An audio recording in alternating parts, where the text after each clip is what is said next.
All right, everyone. I take my little red Post-it down, which was to remind me to start the recording, because otherwise I always forget. So if it's not up on the screen, I don't remember. All right, well, welcome. So today we are going to look at the themes of death, sin, and women in terms of how Ben Sira sort of deals with these. Last time we talked about happiness and friendship and those sorts of things. This is, as you can imagine, Ben Sira is going to be a little bit more harsh on these, including, with a couple of exceptions, the idea of women and how women should be treated and stuff. So we're going to have to struggle with that, understanding that it comes from a very different time period. So let's begin. Death in Ben Sira, right? This is wisdom literature. We talked about it a number of different times. I think one of the things that we as human beings crave to know the most, to understand the most, is death. And so you'll find most wisdom literature in some way has to deal with it, because it's one of the great mysteries. And so if you're going to offer wisdom that nobody has, this is a good place to start. This is a good place to have a core piece of what you're talking about. So the first thing that we're going to look at is from Ben Sira 11, and it reads as follows. In the day of prosperity, there is a forgetfulness of affliction. And in the day of affliction, there is no more remembrance of prosperity. For it is an easy thing for the Lord in the day of death to reward a person according to their ways. The affliction of should be an hour makes one forget pleasure, and in his end his deeds shall be discovered. Judge none blessed before their death, for a man shall be known in his children. So there's a lot to unpack here. There's a bunch of different things that we're saying. So let's take it apart. What do we see here? What are we learning from Ben Sira on this?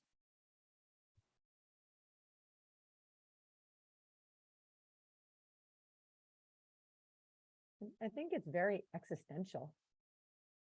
In what way? In like, at that moment that you're in the moment. So when you're prosperous, you forget like about all the other troubles you had. Like when things are good, they're really good. And then when things are bad, you don't remember the good times anymore. Right. I hear in this, that old adage that, there are no atheists in a foxhole. Yeah. It's that kind of thing. And I always say the sequela of that should also be, and there are no believers at the victory celebration, right? When you survive the war, you talk about how brave you were, even though you were cringing in the foxhole praying to God. So there's this disconnect. And so you sort of see, like, you are where you are at that moment, and whatever your needs are is what you focus on. So that's the first part of all of this. It's sort of like with COVID, like, when in the beginning, when we were all like locked in our homes and they had curfews and you couldn't go out, and it's like we sort of became so used to that, and then it was like weird when you started going out again. And you really do start living that scenario, I guess. Yeah. Good. Anything else we see in this? I'm curious about the last sentence about judging none blessed before their death, for a man shall be known in his children. It almost seems like a free pass from judgment, where you can just be like, you can't judge me, just look to my children, and did I raise them well or not? And being the father of two teenagers, that terrifies me. So yeah, by the way, I agree with that. So the question is, how it's a very sort of esoteric, ambiguous kind of statement. So the way that I understood it, and the Hebrew isn't any better, by the way, judge none blessed before their death, I read from the Hebrew as, don't think that this person is such a great person, because ultimately it's going to be God that's going to determine whether they're a good person or not, we can't see all of that. It kind of goes into this sentence here, for it's an easy thing for the Lord on the day of death to reward a person according to his ways, right? We may think, oh, this is such a great person. I mean, how many people did we think are awesome, great, wonderful people? And then we find out, oh, they're Bernie Madoff, they're whatever, and they're really not later on. And so the first half of this is, don't say, oh, this person is so blessed, this person is before their death, because we don't know. We don't know. Ultimately, God is going to be the final decisiver of that. For a man shall be known in his children, it seems like a non sequitur here. It's hard to understand how that parallels or explains the first part of the sentence. And that's usually, as you know, Brooks, right? That's usually how these biblical verses work, where the second half either elaborates or restates the first half.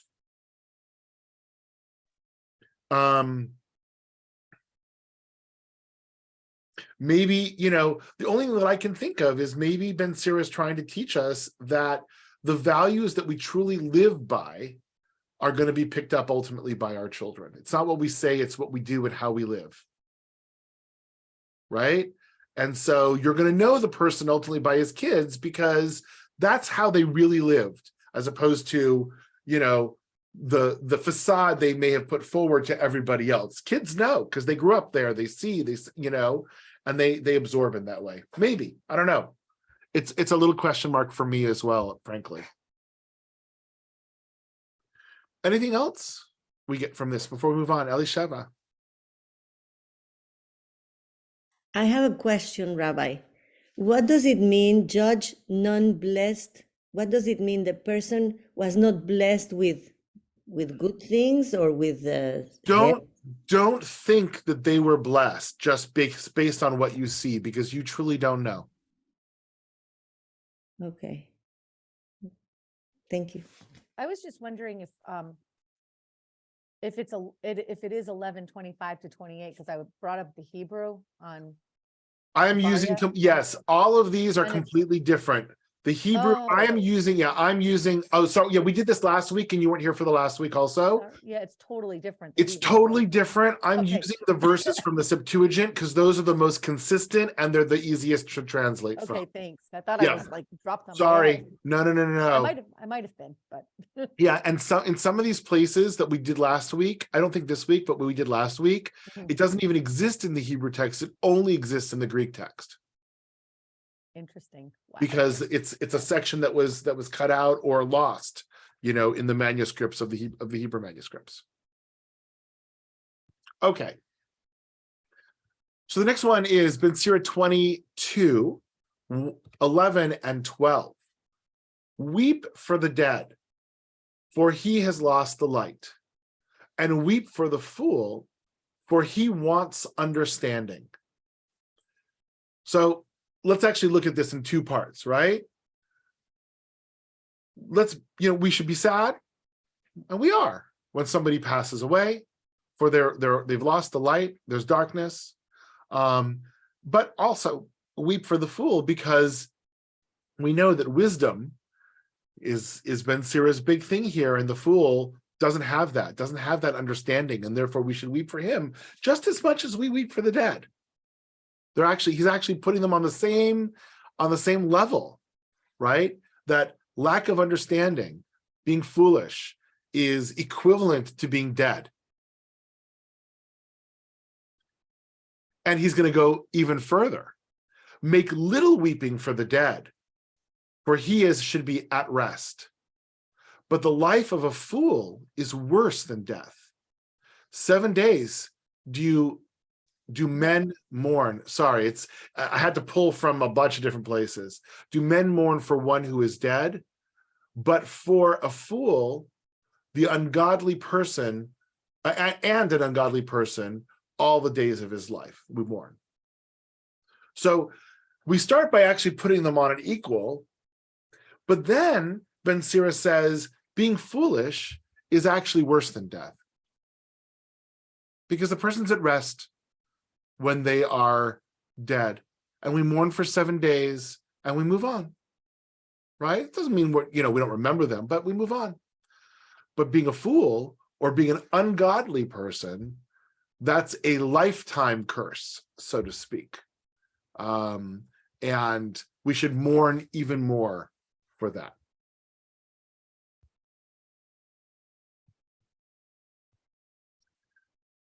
So next source. Oh, go ahead, Diana. Quick question. I mean, why would we waste our time mourning over a fool? I mean, it doesn't Well, seem like so a great look, use but- of energy to be mourning over Bernie Madoff, like, or people that have done even worse things than Well, Trump did. it's not an evil person, but the fool is somebody who one would argue has chosen not to learn. Now, if somebody is foolish because they can't learn, that's a different story, Totally. right? But Yeah. somebody who's chosen not to learn, not to be wise, chosen to, focus. And we learned a little bit about that early on. And I know you missed a couple of the classes Sorry. when we sort of talked about the value of wisdom. For Ben Okay. Sira, there is nothing more of a treasure than wisdom. Right, no, I was there for the first one. Yeah. Okay, that's time. So that's what he's kind of, I think, picking up on here. Okay, the other side of the coin. Yeah, Okay, yeah. cool. Peter.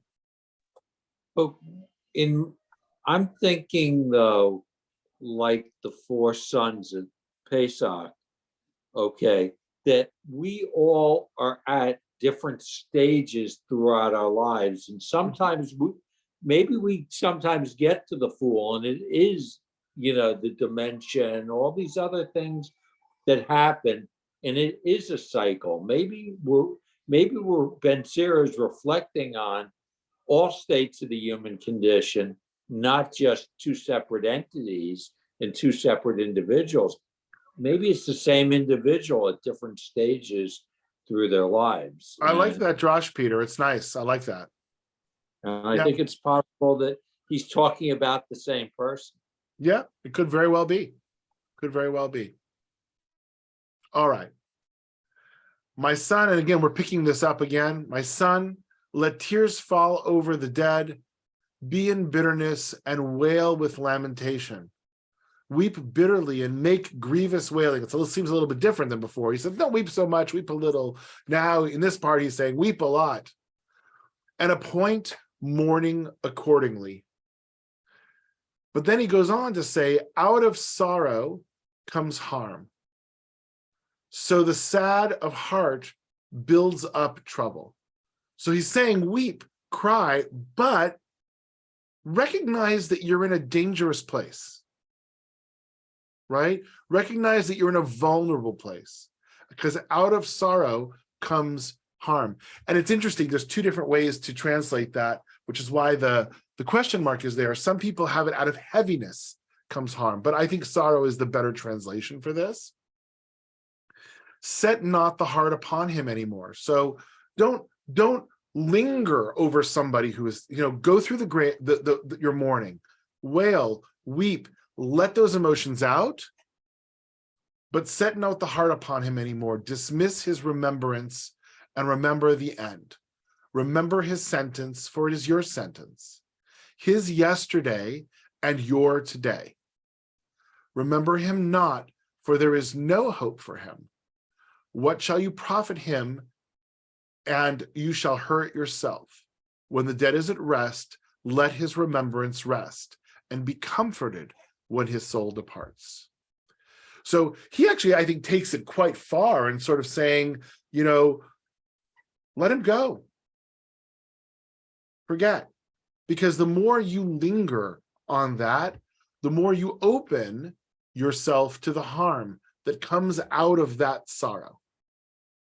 There's a time and a place for it. And then it's time to move on.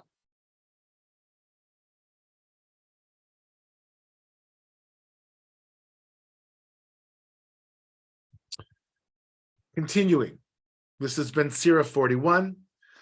O death, how bitter is the remembrance of you to a man that lives at rest in his possessions, to the man that has nothing to vex him, and that has prosperity in all things, even to him that is still able to receive sustenance, right? So all you people who I love my things, I'm happy, I have I'm rich, I have everything I need, nothing bothers me, I have prosperity, right? O death, acceptable is your sentence to the needy. So bitter is the remembrance of you to a man that has a lot of things and is prosperous because he's lost it all. But to the needy, acceptable is your sentence, whose strength fails him, that now in the last age and is vexed with all things, and to him who despairs and has lost patience, fear not the sentence of death. Remember those who have been before you and come after, for this is the sentence of the Lord over all flesh. And to some degree, we hear this a couple of times. Death is a part of life. It's going to happen to everyone. And there's a sort of, I'm not going to say laissez-faire attitude that he has about it, but there's a realistic, accepting attitude about it. It's who we are. And we should mourn, we should grieve for those people that we love, but let's not, the more we have, the more we grieve at the loss of those things. There are people for whom, and I sort of hear his voice. We're not getting into the halachic implications of all of this, but I hear his voice in the conversation about physician-assisted suicide and those sorts of things. There are people for whom death is a blessing. And I start to hear that a little bit in the second part of his statement here. Acceptable is your sentence to the needy and to him whose strength fails. That death isn't something that we should be in terror of. It's part of what's going to happen to all of us.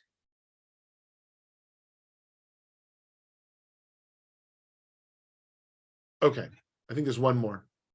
Let's see here.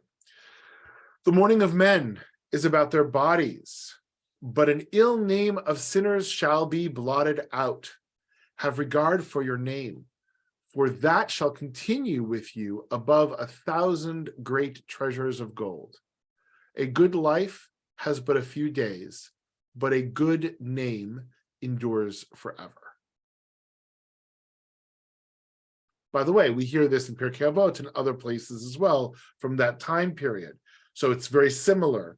This is a few hundred years before that, but it's very possible that the rabbis who talk about a good name being forever actually heard it from Ben Sira, because they knew these books. So that's death, right? We see it as, if I could sort of explain it, or the way I see Ben Sira looking at it, it is a reality of our existence.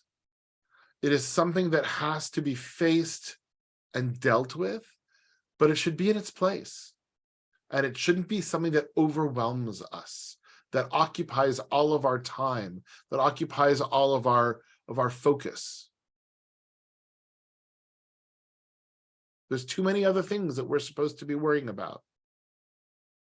And for Ben Sira, worry about your name, worry about the wisdom, worry about those sorts of things, and don't worry about death. Nancy.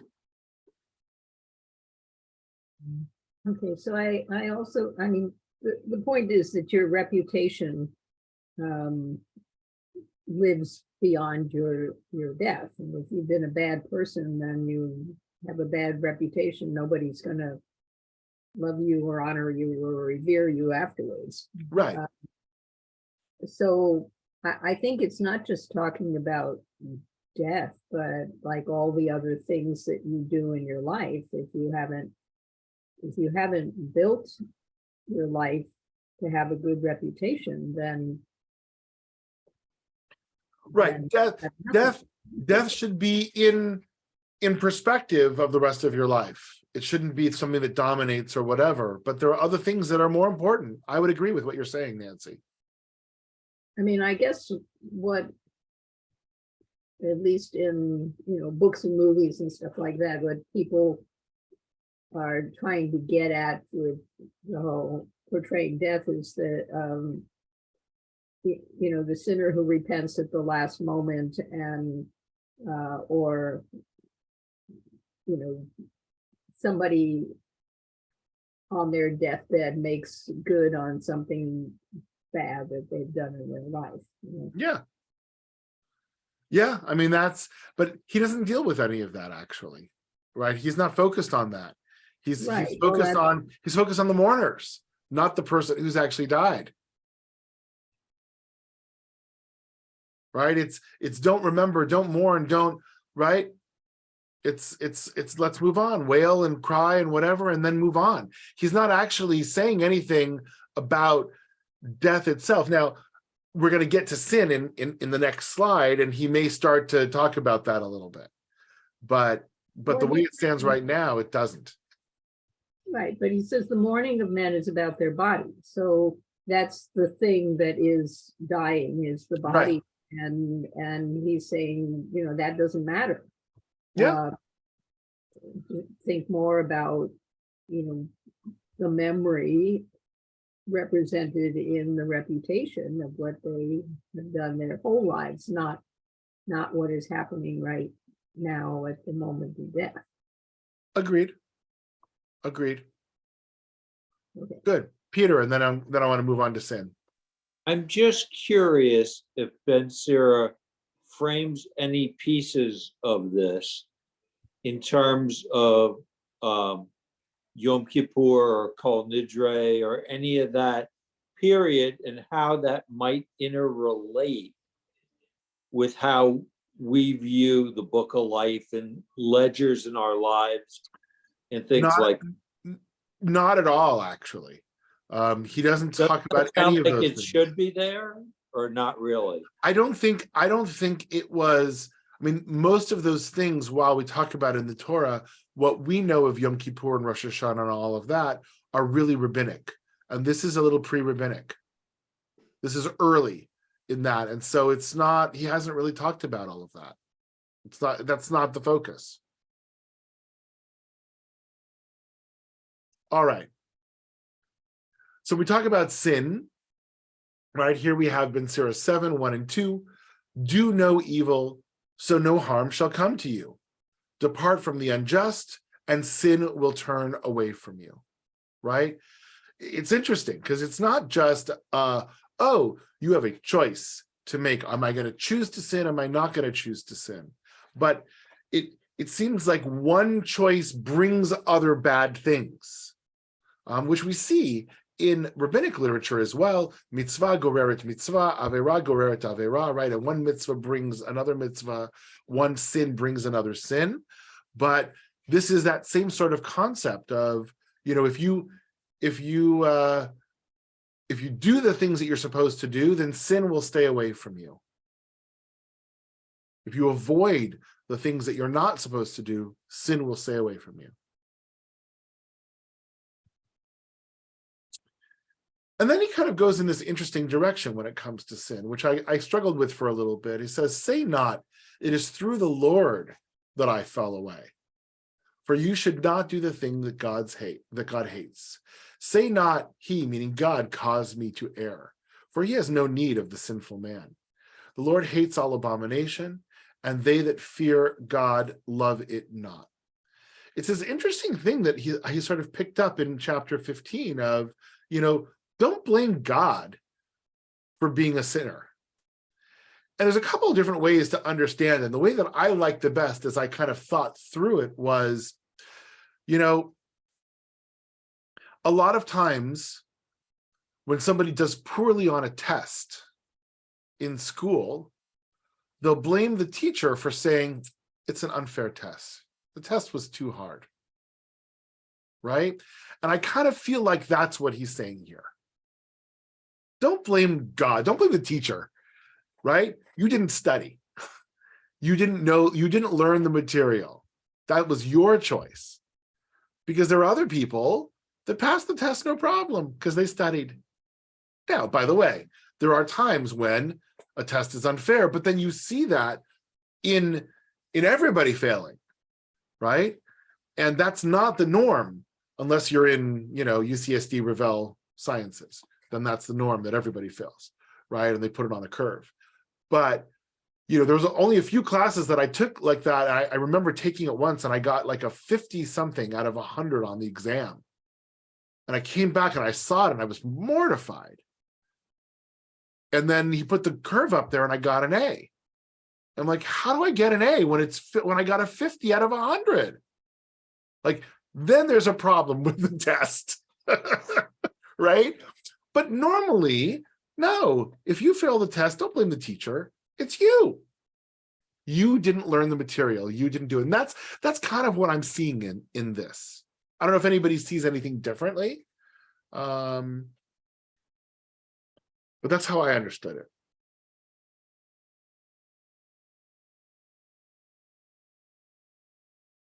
Okay. As God's mercy is great, so is God's correction also. God judges a man according to his works. The sinner shall not escape with his spoils, and the patience of the godly shall not be frustrated. It's really interesting, I'm taking the translation as it's come out of the Septuagint.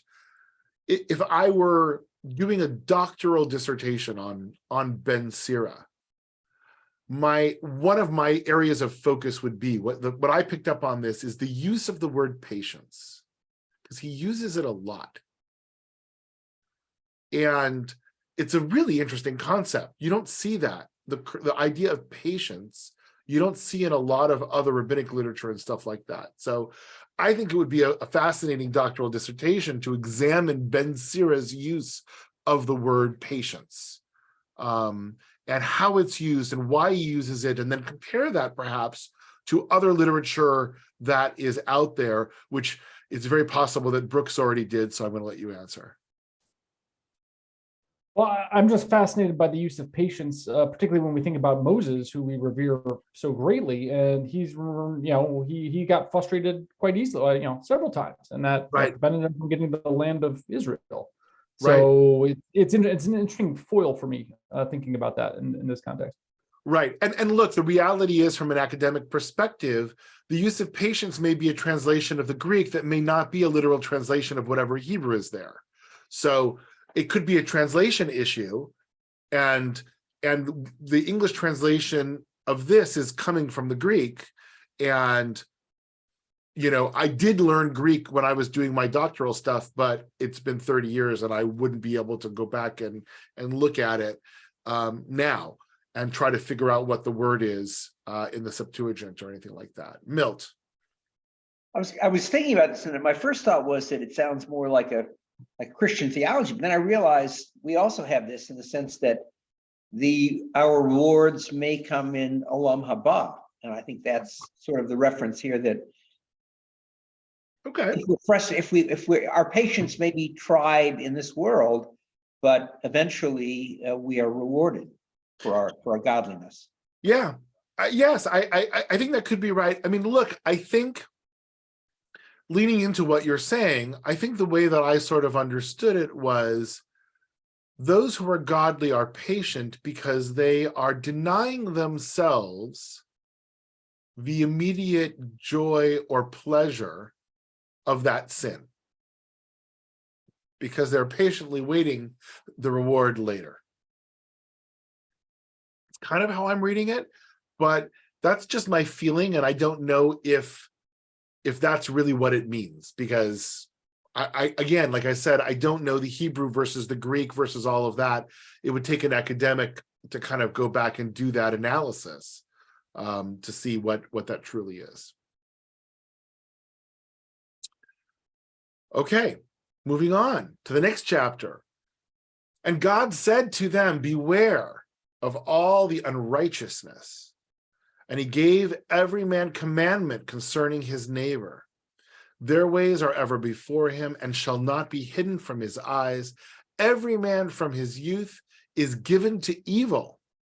Neither could they make themselves fleshy hearts for stony. So again, I always feel like it's the last sentence that he always kind of gives this pop at the end where you go, wow, what does that mean, right? But The first part of it is pretty straightforward. Beware of unrighteousness. Everyone, God's given us commandments. We have to treat each other well. We have to treat each other the way we're supposed to. And God is watching. All of that is sort of mainstream Judaism, shouldn't surprise us. And then we get to this last little thing. Every man from his youth is given to evil. That's, it's the closest. I was just teaching original sin actually in the last class that I was doing. We're talking about Christianity, right? It's kind of the closest we have to it of saying we're just inherently evil, right? It's not because of the original sin. It's just we're corruptible, we're evil. But on the other side, and the neither here is opposition. So we have to read neither as the opposite, not the same. So we can't make our fleshy hearts into stone. So on the one hand, we're evil. On the other hand, we're not stony-hearted, right? We don't have hearts of stone. We actually do care about our fellow human beings. It's a very interesting structure here for this. Peter. That dynamic kind of bothers me to some extent, because I always think we're born with that godly spark inside of us, and we are more pure at birth than we are, and we learn evil through our lives. But I think the way I was always taught was that we were born really basically with godliness and not through that sin. And that original sin always bothered me in Catholicism and Christianity. Well, so what I would argue is the Jewish perspective is that we're born actually neither, right? We certainly reject the concept of original sin, that we are born with a taint on ourselves, because in Judaism, it's all about free will. And therefore, just as a child has no free will for evil, a child has no free will for good either.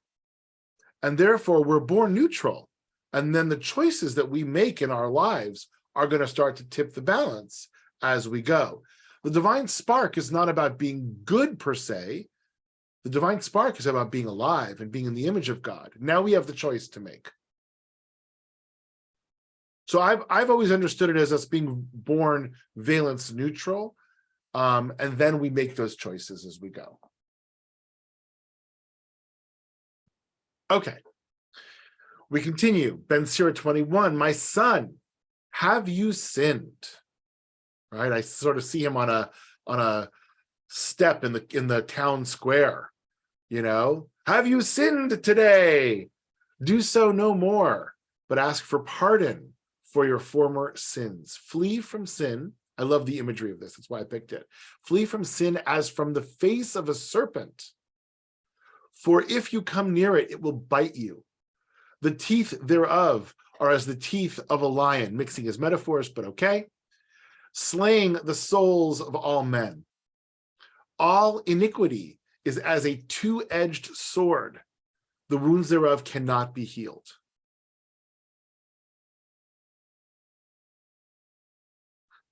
And so, the first images are actually pretty, other than the fact that he mixes them. Are we a serpent? Are we a lion? Going back and forth, right? This idea that sin is dangerous and we should run away from it like something that is going to put our life in peril.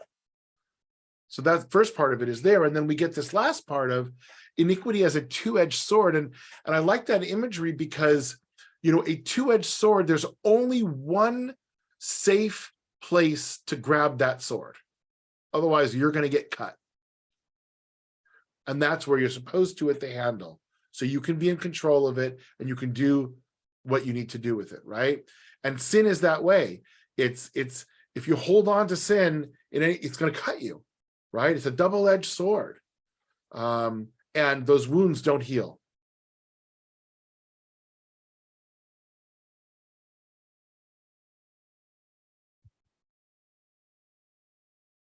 A few verses later, he that hates to be reproved is in the way of the sinner, but he that fears God will repent from his heart. So those people who don't want to be corrected are sinners, because ultimately that's where they're going to wind up, since nobody can correct them. An eloquent man is known far and near, but a man of understanding knows when he slips.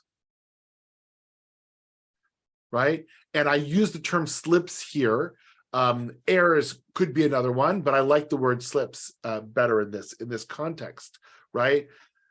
You can be eloquent and everybody knows how eloquent you are, but if you have wisdom, then you're actually going to be able to know the things that are going to help you become a better person. You're going to know when you mess up.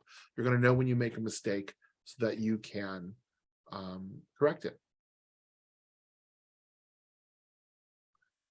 All right, so we've had death and we've had sin. Now let's piss some people off. Women in Ben Sira. Right? And I'm sorry that Sarah's not here. All right. Be not jealous of the wife of your bosom, and do not teach her an evil lesson against yourself. Give not your soul to a woman to set her foot on your substance. Meet not with the harlot, lest you fall into her snares. Use not the company of women who is a singer, lest you be taken with her attempts. Gaze not at a maid, that you not fall by those things that are precious in her. Turn away your eye from a beautiful woman, and look not upon another's beauty, for many have been deceived by the beauty of a woman, for herewith love is kindled as a fire. So we see here, kind of typical for the time period, right? Women are the great temptation in the life of men who could and should be doing other things, right? They're a necessity, because otherwise we wouldn't have more people, but they're going to take you away from the things that are most important. And by the way, we see this picked up in rabbinic literature. We see this picked up in other religions as well. This is sort of par for the time that we have there. And Ben Sira picks up on it very, very quickly and very clearly, right?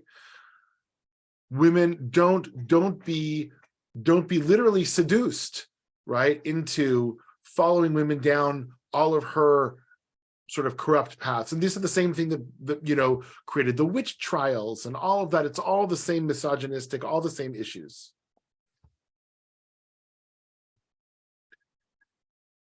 We continue. Thus shall it go also with a wife that leaves her husband and brings in an heir with another. So here we're going to talk about a woman who leaves her husband and goes and has kids with somebody else. For first, she has disobeyed the law of the Most High. And secondly, she has trespassed against her own husband. Thirdly, she has played the whore in adultery and bring children by another man. She shall be brought out into the congregation, and inquisition shall be made of her children. Her children shall not take root, and her branches shall bring forth no fruit. She shall leave her memory to be cursed, and her reproach shall not be blotted out. Right?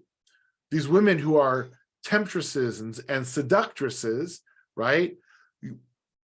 Should, the other side of it is, if they go out and they do that, it's their fault, and we need to make sure that they're punished and appropriately chastised, to use another name for punishment here. And their children, the whole thing about take the children out and inquisition shall be made of the children, right? Are they bastards? Are they mamzerim? Right? And then they would be ostracized from society if they were seen as mamzerim. So I brought you two sources to get your blood roiling. And then what I will say is he wasn't entirely like this, although many, many cases he was. But there are, and I'm going to bring two sources that sort of offset it, one a little bit and one a little bit more.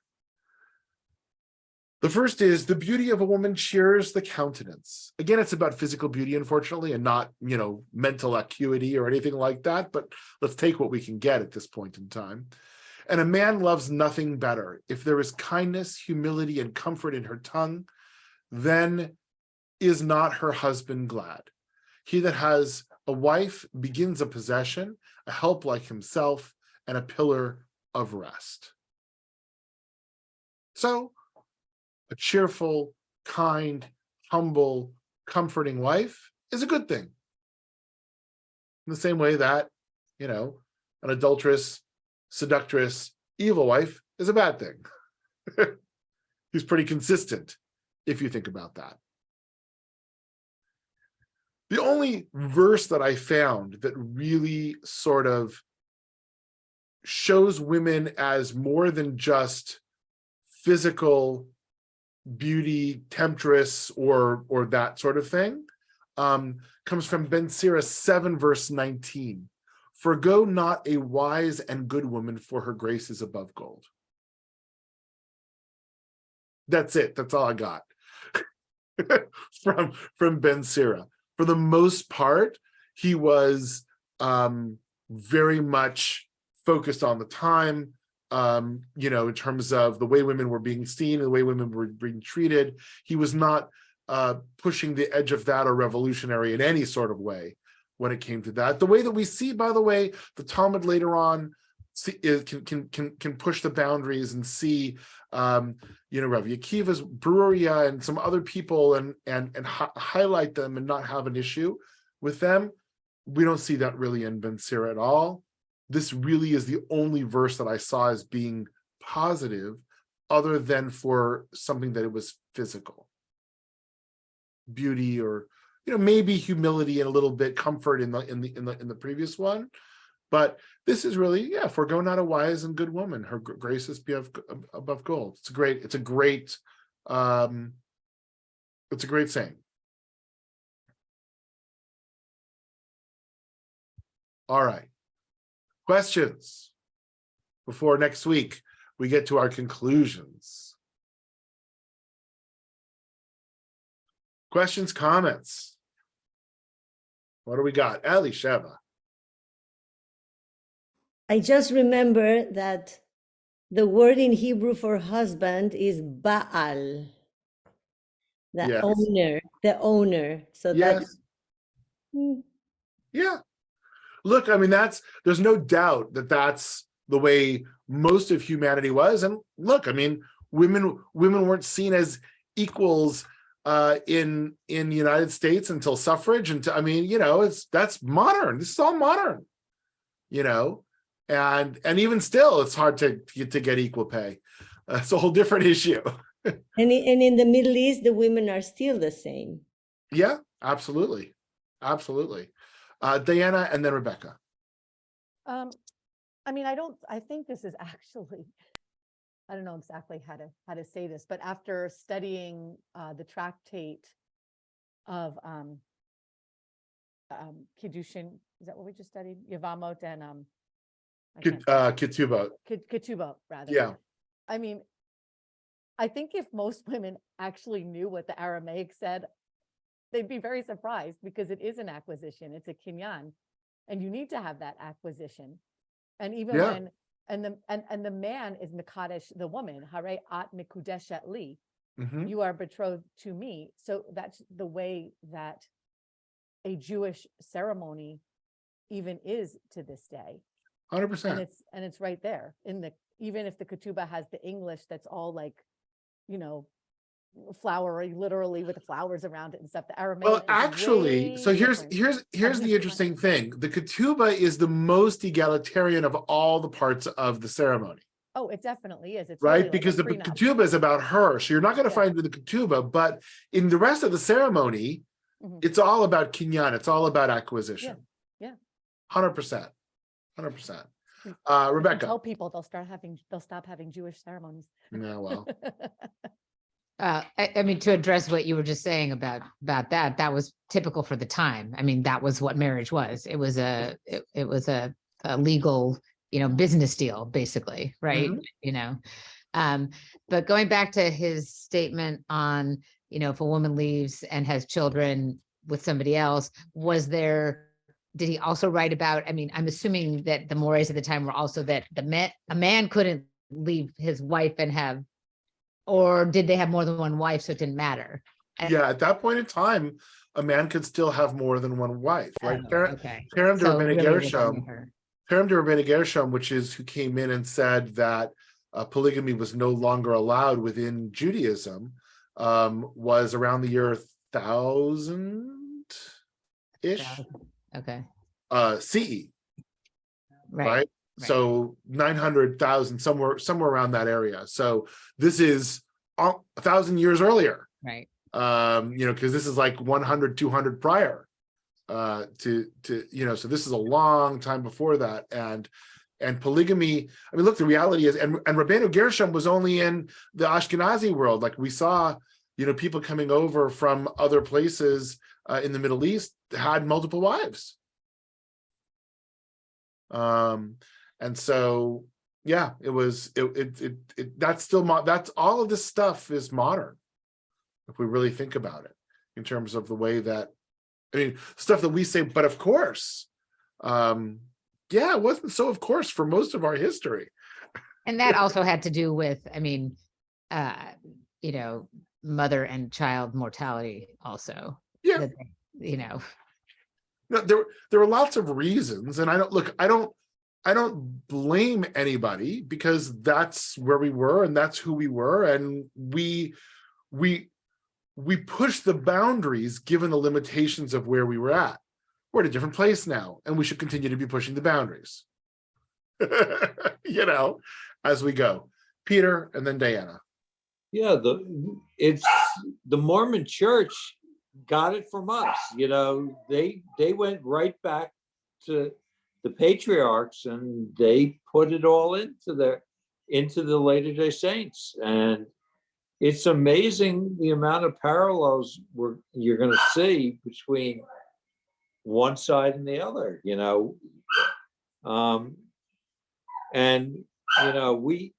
I think the last polygamous marriage in Israel just ended from 1948, Yeah, they were able to bring. Sorry. Yeah, I'll meet you up. Yeah, but yeah, they were able to bring their grandfather, so to speak, a number of people who came from places where polygamy was allowed, and they allowed them to stay together. They didn't force a divorce at that point in time, but they didn't allow any new marriages in Israel. Polygamy is not allowed within Israel unless you are specifically grandfathered in those cases. And I agree. I think the last one he passed away beforehand. Diana. Have to meet.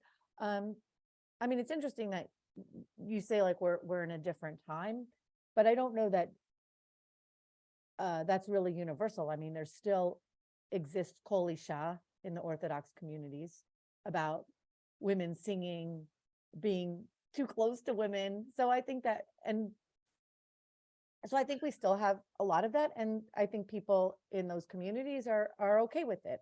Yeah. And yeah, look, sort of jumping off of the class you did on conservative Judaism many years back when, right, we see things differently. When I say we, I mean we as conservative Judaism. Oh, right? okay. That's who I'm speaking Oh, thank for. you. Thank you for clarifying. I wasn't sure if you meant like we, like our society, or I wasn't sure. So thank you. That helps. Well, and by the way, the Orthodox, to their credit, there are certain issues of Kol Isha and stuff like that are happening, but there are Orthodox communities that are experimenting and pushing the bounds of halakha. There's some amazing synagogues, amazing communities in Israel that have a mechitza during davening, but then take the mechitza down during Torah reading and allow both men and women to read from the Torah, because the prohibition against that is less than the prohibition against leading somebody in services. There are, I guess, trichitzas now. There are areas in Israel where they have a trichitza, which is there's a men's section, a women's section, and a mixed section. So they're trying to work on that, to allow for those for those sort of communities that are somewhere straddling between conservative and Orthodox, Mhm. right? That halakhically and liturgically and all of that want to be Orthodox, but struggle with the fact that men and women do want to sit together, and they do, so these are happening, and they're happening sort of in the Orthodox movement as well, not in the Satmar community, granted, but not much is happening in the Satmar community. They're still back in the 1600s, so in a lot of things. But when I say we, I mean progressive Judaism, conservative Judaism. That's who I speak for. I can't speak for anybody else. Okay, I just was like a little confused. Thank you. Yeah, Mil. Are Muslims in Israel allowed to have more than one wife? I don't believe so, but I'm not 100% sure. Because I believe polygamy is now not okay in Islam either. But Brooks, do you know? Polygamy is still practiced in Islam, depending on what country you're in. Saudi, some of the Gulf states, things like that. I can't speak to the status in Israel, though. Yeah, so I don't believe that they're allowed in Israel, but again, I don't know. And maybe it's done under the table or behind, like there's a lot of different ways to deal with that. But yes, I don't think in Israel that it's allowed as sort of the status quo. All right. Next week, we will try to kind of pull all of this together. We will have a bit of a discussion about Christian Ben Sira versus Jewish Ben Sira. And sort of talk a little bit about where the Christians have taken it, how the Christians see Jesus in some of the sections of Ben Sira and those sorts of things as well. And we'll try to make some sense of this crazy, obscure book that we, most people haven't studied before. All right, my friends, have a great night. Oh, I want to make a pitch for your podcast. Oh, Go ahead. I'm pitching the podcast. It was really, really good. Yeah, I actually talked about it at my basic Judaism class. This week, Rabbi Ern and I speak specifically, we talk about Yitro, and we talk about the role of non-Jewish community members, people who are not Jewish, who are either connected by marriage or somehow supporting, and we kind of struggle with that a little bit.